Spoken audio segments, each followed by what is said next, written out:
আম্মা আপনি আমার যেরকম মেয়ে মনে করছেন আমি কিন্তু সেরকম মেয়ে না আম্মা। আম্মা আমি একজন কাজের বুয়ার মেয়ে, মাইসের বাড়িতে কাম করাটা আমার রক্তে রক্তে। আম্মা আপনার এত বড় বাড়িতে তো কাজ করার জন্য একজন বিশ্বস্ত কাজের বুয়াও দরকার হয়, তাই না? আম্মা খাঁটি বাংলায় বললে দাসী বান্দি। আমি আপনার বাড়িতে দাসী বান্দি হয়ে থাকতে চাই। আমাকে আপনারা দেখলে কিন্তু বুঝে যায় আপনি অনেক বড় ঘরের মাইয়া, অনেক বড় লোকের বউ, সুবংশীয় একজন।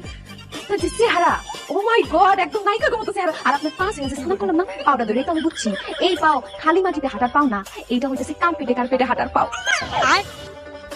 আমাগো আপনার মতো নবাবজাদি শাহজাদি রাজধানীর একমাত্র দাসীবান্দি হয়ে আমি থাকতে চাই আম্মা। তো আমার কিন্তু কোনো বেতন লাগবে না, খালি ঘুরে বেলা খাইতে দিবে আম্মা।